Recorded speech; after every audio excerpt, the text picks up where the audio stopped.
one person to the side and, ask you about what is she doing. Collecting dirt on different people to hold, yes. So when I realized that this is the character of the person I was working with, one time she came at me because I used to do a lot of night shifts when my children were very young. And she said, no, you have to do day shift. And I explained to her the reason why. She said she doesn't care. And I said, okay, I will do the day shift. And she said, I need to do the day shift when she is there. I said, okay, not a problem. The guy said, no problem will be. If it is a yes, and later on, I come on day and it is a Saturday, I still did my day shift. There was nothing in our collective agreement that said I should do a day shift when I was there. But knowing the character of who she was. And so I also made it a point that every time I saw her, I'm going to smile, I'm going to compliment her, and I'm going to tell her how great a job she's doing. So every time she saw me, Bernadette, you never have any complaints. And I said in my head, motherfucker, you can tell on my face. But I never, ever told about anybody doing anything, whatever. Instead, what I did is I will call you to the side and I will have a conversation with you. Because things go and things come back, and we know the people that she has gotten into their clutches. She eventually left. And when she was leaving, one of the things that she said was, Bernadette, I know you're going to miss me. I said, yes, I'm going to miss you. I wish you the very best. If you've never heard about how to fire your boss, look for that book. Kill them with compliments. Let them go. I am not a source of a problem. Right now, I work at Norfolk General Hospital, and I have an amazing boss. My director, she is amazing, she's beautiful. And I remember when I started and I asked her, what kind of leader are you? She said, I am a transformational leader. I said, thank you. She looked at me and said, why did you ask that question? I said, because many leaders don't even know what kind of leaders they are. So you being able to give me that answer right off the bat tells me a lot about who you are as a human being. You have done that self-work. What is that self-work? Any great leader begins with ourselves. I cannot expect Anna to be a good leader if she's not done the work herself. Everything she's doing here is because she's done the self-work. I need some water. So which employee walks into a job and asks the leader what kind of leader? This is why I said she shouldn't go to Only therapy, me. she shouldn't get married. Only me. And I've asked the CEO, when he started and came, I asked him, what kind of leader are you? He's both a transformational leader and a servant leader. And when I was asking those questions, my other colleagues were sitting down. Everybody was scared. They were scared because they don't have that guts, or they don't even know in the beginning what kind of questions to ask. And I did ask a few series of questions because I needed to gauge that if you're a leader and you lead in that organization, are you the kind of leader that I'm going to follow? Or are you the kind of leader who doesn't know themselves and will rather put me in a ditch? A leader who knows their moral compass, or a leader who doesn't know their moral compass. Because of my other manager showed me what a bad leader is, reflected on the other side is what a good leader entails. And one of the other things I do ask are values. We all have values. You touched a little bit about values, that you are valuable. But to be able to be valuable, what about you, your values? So let me throw it out. Each one of us, or whoever wants to answer, what are your core values? Just one. My core values is caring. Caring. Excellent. Respect. Thank you. Making someone smile, give back. Giving. Thank you. Okay. So, it's not everybody that I ask in many spaces that knows their core values. We recently had a clinical educator and I asked her that question. And it's like, Bernadette, nobody has ever asked me that question. And I said, yes, because we don't. We often just live and let others' values direct us. But we have not done the internal work to find out what our core values are. Mine are accountability, compassion, respect, dignity, and love. And every aspect of my nursing profession, of my life, is guided by this moral compass. So anything that goes against that is not allowed. And that has helped me get to this point where I am. Just recently, I decided that, you know what, enough of staying at the bedside. And I started applying for director of nursing positions all over the place. Amen. And I was just sitting there and just laughing. One of the resumes got alerted in our organization because there is a position there. And my director got scared that I was leaving the bedside in labor and delivery. And I said, calm down. I haven't said I was leaving yet. It came up and I applied because I believe I could do it. If I get it, then we'll have that conversation. If I don't get it, I'm still here. So calm down. You know the reason why she's saying that? Because every mother or every client that comes through to have a baby, when they go out, they often say, Bernadette is this, Bernadette did this, Bernadette did this. Yes, because I am intentional about my core values directing the kind of care I give to a patient. The kind of care when I'm speaking to you.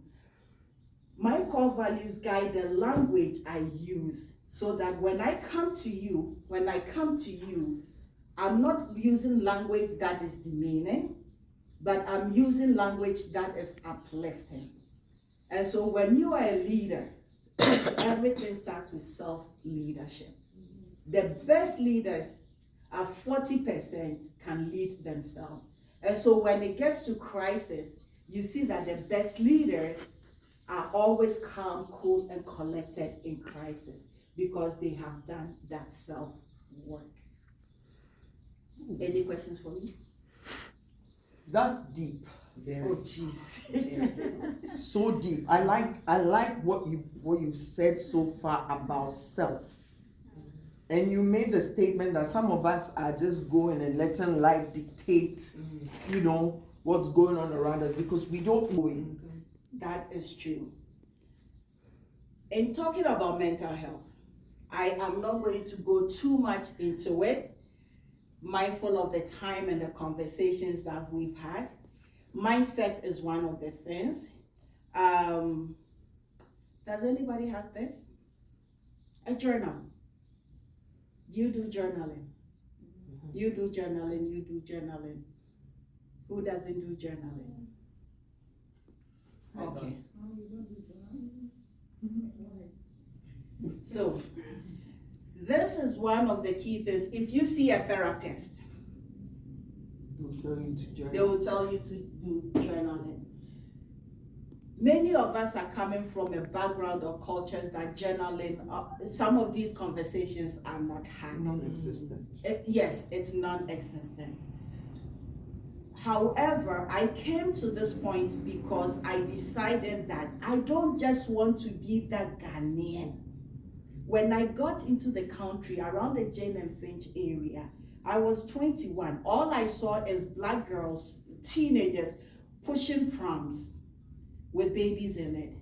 I didn't want to be black, female, and broke. I did not want that for myself. So that means that I needed to change my mindset and decide that this is where I want to go and work towards that. And focus and persistence and be consistent. And then the work is hard. Some days I feel exhausted and I'm in bed. And then I get up. It's like, no, you got to do it, because you know what, beautiful people? Black women, nobody is going to save us. Coming to save you. Nobody is coming to save us. And that mindset that we've been given, that you cannot do it, is a lie. My people, na lie. It's a lie. It is a big lie. For sure. It is a big colonial lie. Yes. We are capable. We don't have More to than do it. capable. More than That's not capable. true. And that is why they are afraid of us. We have to start installing in our children. Yes. You know what I used to tell my youngest? Every time we come home from, oh, mommy, this my friend, this. One day I look at her and say, Kuya, listen, as long as you know you haven't done anything wrong, don't let people jealousy bring you down. Exactly. Jealousy. And prove to people who think you are nothing that they lie. You are something. You can do more than that. And now she's afraid of her daughter. Okay. I just told you about, oh my God. So, and I love that you did that. Yeah. I love that you did that, because for the many times when I came into this country and the kind of women I met, and the reason why I love that I met my sister, and it's like, okay, she's dreaming, I'm also dreaming. We're kind of dreaming and working together. If I had listened at a certain point in my life, things were not the greatest. If I'd listened to certain individuals during that period, my sister doesn't know, but we may not be talking. But she is more than that. Sometimes when I call her early in the morning before she's going to work or she's on her way, what she tells me is what my soul needed. But where are those people that could have destroyed the relationship? They're not anywhere. So which brings me to say that certain people create safe spaces for you. Certain people are like the roots that hold you accountable. She told me not to get married. I did. And 5 months later, I quit. You know, I was going to ask you a question about, aren't you scaring your husband away? Thank you. That's why I told her not to. Because women, honestly, you sound like you half of me. And they get insecure. Why? No, but So- here's the thing though. Like I said, people will come into our lives who will tell us the truth. And sometimes we just have to listen. Right? We may go ahead and do what we have to do. But the key is when that person comes back around, this is not the time to say, I told you so. It is time to say, okay, let's go. Yeah. Let's just go. I don't have time for I told you so. The time I have is, I'm doing this. Are you available? Oh, hell yeah. Did you even ask me? No, I saw it. I said, I'm coming. Said, can you speak on this? I said, yes. Because I was coming. I intended to be here. And I am here. If you get scared of me, that is your own problem. Because I cannot do the work for you to uplift you, but I can do the work for me to uplift me. If I still want to be in the trenches, there is this saying that when you play with, how do you call it, pigs, you also get dirty. Or when you lie with dogs, you get ticks or something, also like that. I'm not going to play with you in that league. I am aiming to play in the big leagues. So if you want to play in the big leagues, this is the path to get there. Follow it and you'll meet me there. It is lonely at the top. Yes, I accept it. Is marriage just a badge? It's nice to be married, but if you're not, you still need to do what you need to do for society, for humanity. So at this point in my life, when you come in, this is what you get in. Are you man enough? If not, go work on yourself. I cannot do your work for you. You need to do your work. But let me tell you why I told her not, because I see so much power in her, right? And she's a person that when she makes up her mind that this is what I'm going to do, she will do it, right? And so sometimes you have to understand that, and what did I used to tell you? There's a bigger picture. There's a bigger picture that unless the person coming in, and this goes for all of us, when you know that there's a bigger picture inside of you, and the person coming will not be able to handle it, don't do trial and error. You just let the person know, this is it. Can you handle it? If not, it's okay. We don't have to be enemies, So that is self-awareness. Right. That is self-awareness. I know who I am. I'm very much aware of the human being that has been created to be here. I know I have a purpose, and that is what I am working towards. So, nobody can take me off that path. No one is allowed to take me off that path. And I'm very intentional about it. The reason why many of us get sidelined is that because we're not self-aware, and then that moral integrity that you work with is not, it's not really defined, it's not clear, then it becomes, what is the word? I started to like a blows. The wind it blows, yes. Wherever the wind blows. Yes. So then it becomes difficult for you and you get hurt so easily. At this point in my life, with everything and having that sense of direction, I have like a Teflon skin. If you come back, you fall. That one is your own problem. But if you want to stay, then you have to be like a diamond tip drill to get through to where I'm going, and then we can go together. Otherwise, it's not working. So please, if you're not journaling, I will highly advise dollar store, $3.50. Buy a journal, start journaling. Today's conversation, you can journal what it was we talked about, what your dreams are, your goals, your aspirations. Put it all down on paper. I know she does. I'm not even, your journal is in there. I'm not even, pull your journal out. Hey, read what it says in front. Plans for world domination. Yes. Because you know what? We can. And if I take you back to history, Ghana history, Yasantua, when the British took everything and the male leaders, she stood up and said, if the men do not go to war, we the women, we shall.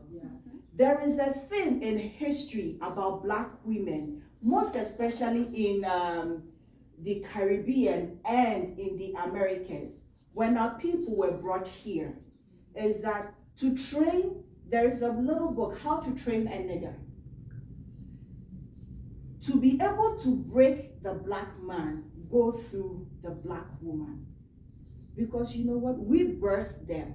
So if you are able to get through us, that means our sons and our husbands, because we are afraid for them, we will put them in check. And that is what has been still historically being put in our heads. Many Akan societies are matrilineal.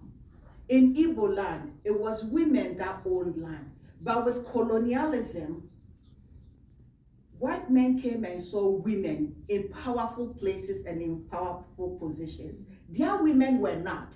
So what did they do? They decided to change the systems to suit the men. They did the same to the indigenous. Exactly. Exactly.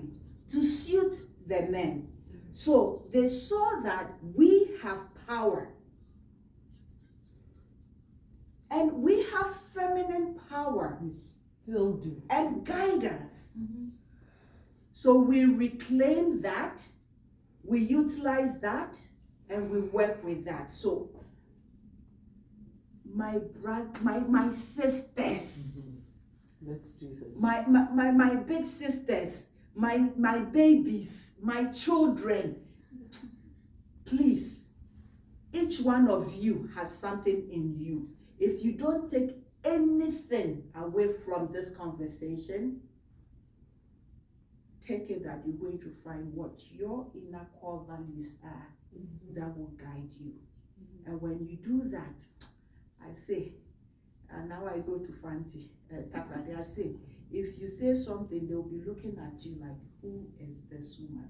Because you know who you are. You are grounded, and nobody black and shakeable. Does anybody have any questions for her? Yes, yeah, I'm interested in the journaling because how do you do it? I don't call it journaling. I have some things that I write about myself. I don't do it quite often, but from time to time, I go and I improve on them or I add more, right? So how do you do it? Do you all have to do it every day or how often? And what are some of the things that you put in there? That's an excellent question.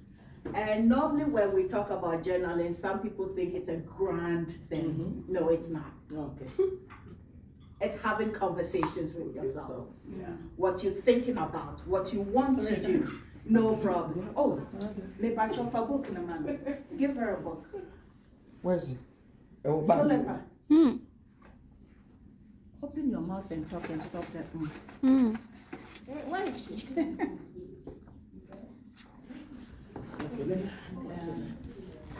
When it comes to journaling, you don't have to be constrained. Nobody is marking you. If you have an idea, you write it down. State the date, and then put it down. What you were feeling, just put it down. Because what it does is that years later, you can go back to it and see where you are. To be able to track your growth, your personal growth is looking at where you were, say, last year to where you are this year. That is the beauty of journaling.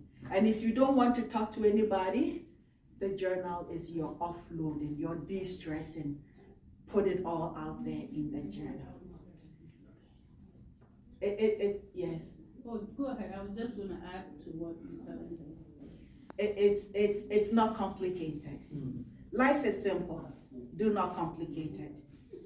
If you have goals, 2025 is there, is coming. If you have certain goals you want to achieve, put it in your journal. Next year, if that journal is done, go back to it and see, oh, this is what I said. Did I check in? Check in with yourself. That's how you do check in with yourself. And see whether you're achieving those goals, where you were mentally, where you were emotionally, where you were spiritually, and whether you are meeting your milestones as you go along. And sometimes we forget, so you come back, it's like, oh, I thought I was doing this, but I didn't do it, and it's like, okay, I need to do it back again. And Thank you. What I wanted to add is, you asked how do you do it, right? It's like she said, it's not complicated. I so many different journals.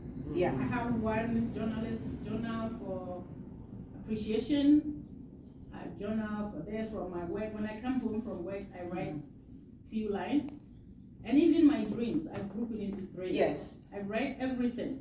Yeah. So when you're bored or something, you say there you go, you pick one and you realize, oh, recently I was going through all this trash, a whole lot of papers, and I came across, I wrote a letter to my uncle back home a couple of years ago, 4-page.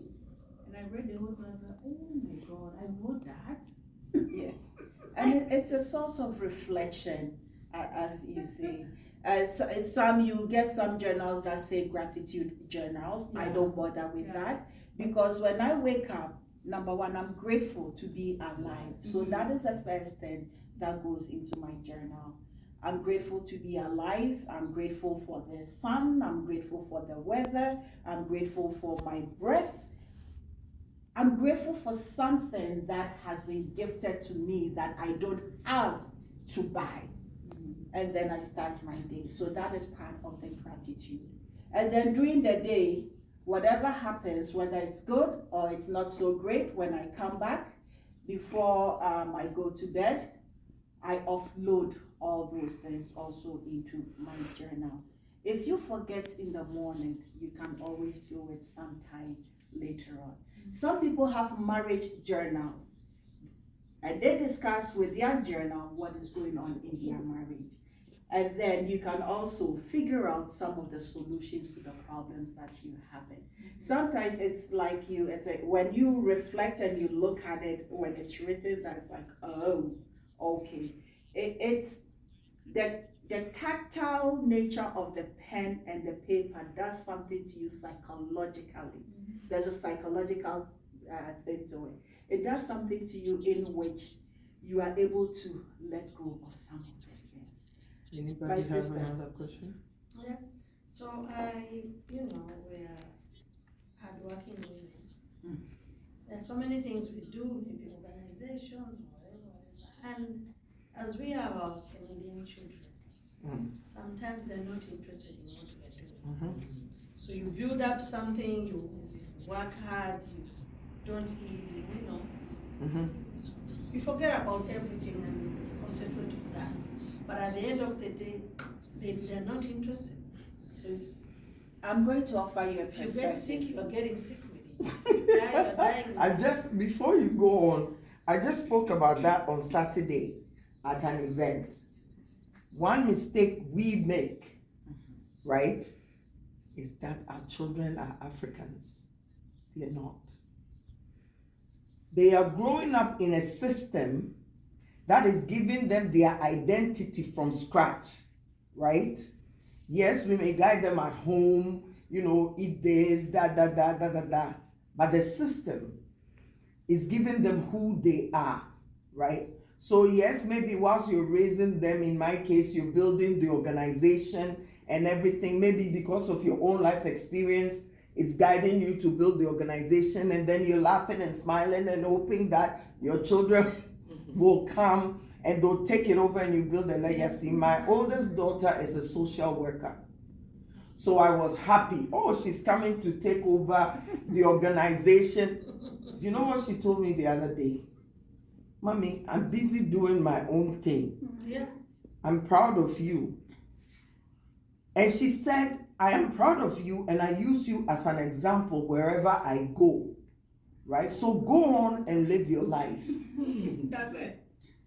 She told me point blank. But when she told me that, it was like a light bulb went off. And then my sister said, I was trying to get upset. My sister was like, she's not wrong. Exactly.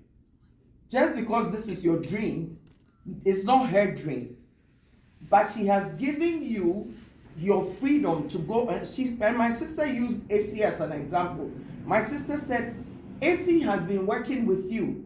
So maybe AC is the one that you're supposed to be working with. Now, why are you crying? Right? So a lot of times we dream through our children, right? But one thing I want us as African parents to understand is that they have their own dreams. But you'll be surprised how much you have built resilience in them watching you build. So don't be sad. Let's look for other people who will work with us. You know what I mean? It may not be in your community. It may be an outside, and when you look at funding and whatnot, they want you to hire people. They want you to build capacity. They don't want you to build a family. No. They want you to build capacity because they know that that is not going to work. So if you're experiencing something like that, I heard you say that you run a community center and things like that. You hope that your children will come and continue it. But if they don't come, the most important thing is they're succeeding in their own space and they're growing. I'm proud that my girls are doing their own thing, they're succeeding. I have to keep going too. You're a role model to them. So the reason why sorry, Can I ask a question? All of us, especially the adults, how many things that our fathers and mothers do that we are continuing? We have to ask ourselves That question. before we go and think about our children are going to follow. Are we following our parents? Are we being that example? If we are not being that example, why do we expect them to do it? But white people do. No. If No, not necessarily. Not necessarily. You see, they tell their, listen, if you listen to white people, you choke. I find that they tell a lot of lies. When you sit down and you look Donald Trump, until he got into politics, how many of us believe that this guy is the wisest man and he knows how to make money and he builds this and he built that until he decided to run for president and all the stories started coming out?